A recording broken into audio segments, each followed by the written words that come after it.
கர்த்தருக்குள் பிரியமானவர்களே, July 26 Ellen G white அம்மையார் அவர்களுடைய மாரநாதா புத்தகம், பக்கம் 413. இன்றைய தியானத்திற்காக தெரிந்து கொள்ளப்பட்ட தலைப்பானது முடிவின் ஆரம்பம். வசனம் எசேக்கியேல் 7வது அதிகாரம் வசனம் 5-6. கர்த்தராகிய ஆண்டவர் சொல்லுகிறது என்னவென்றால், தீங்கு வருகிறது, இதோ ஏகமான தீங்கு வருகிறது, முடிவு வருகிறது, முடிவு வருகிறது, அது உன்மேல் நோக்கமாயிருக்கிறது, இதோ வருகிறது. தர்க்க ரீதியான பயம் நிறைந்த இந்த காரியத்தில் உலகம் முழுவதும் ஒன்றாக சேரவிருக்கிறது. தேவனுடைய கட்டளைகளுக்கு விரோதமாக உலகின் அனைத்து வல்லமைகளும் ஒன்று சேர்ந்து, அதாவது சிறியோர், பெரியோர், ஐஸ்வர்யவான்கள், தரித்திரர், சுயாதீனர், அடிமைகள் அனைவரும் இயற்றப்பட்ட சட்டத்தின்படி பொய்யான ஓய்வு நாளை ஆசரிப்பதின் மூலம் சபையின் பழக்கத்திற்கு ஒத்திசைவாக நடக்க வேண்டும் என்று கூறியது. இதற்கு சம்மதிக்க மறுப்பவர்களுக்கு தண்டனைகள் வழங்கப்படும். இறுதியிலே அவர்கள் மரண தண்டனையை பெற வேண்டியவர்கள் என்று அறிவிக்கப்படும். வேறு வகையில் பார்க்கும் இடத்து படைத்தவரின் இளைப்பாறுதலின் நாள் தேவ பிரமாணத்தின் ஆணையாக கீழ்ப்படிதலை எதிர்பார்க்கிறது.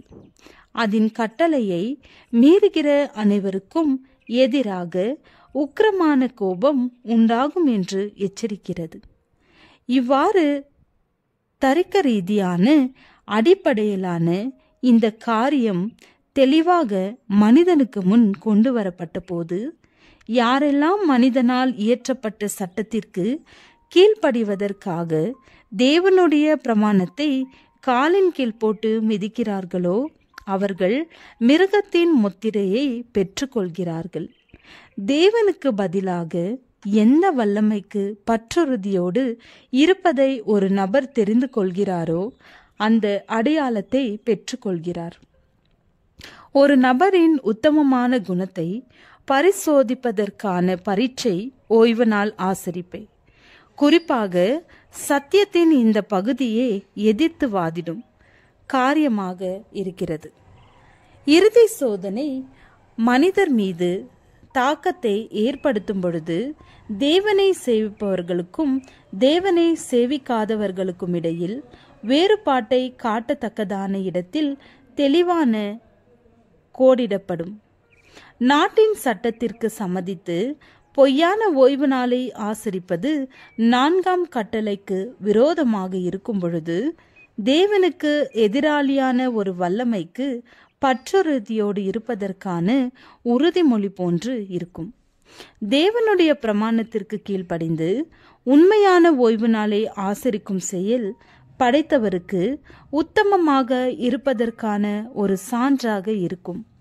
ஒரு வகுப்பார் பூமியின் வல்லமைகளுக்கு அடிபணிந்துள்ள வல்லமையை ஏற்றுக்கொள்ளும் பொழுது, அடுத்த வகுப்பார் தெய்வீக அதிகாரத்திற்கு பற்றுறுதியோடு இருப்பதின் அடையாளமாக தேவனுடைய முத்திரையை பெற்றுக்கொள்கிறார்கள். இதுவரை 3ஆம் தூதனின் சத்தியங்களை எடுத்து கூறுகிறவர்கள் வெறுமனே பீதியை பரப்புகிறவர்கள் என்று கருதப்பட்டு வந்தார்கள்.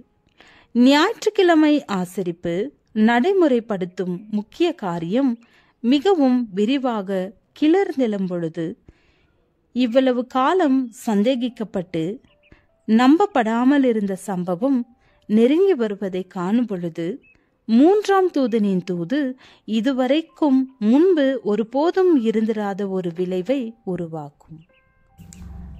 ஜெபம். உபத்திரவங்கள் மத்தியிலும் உம்மேலுள்ள விசுவாசத்தை விட்டு விலகாமல் இருக்க பலன் தாரும். ஆமேன்.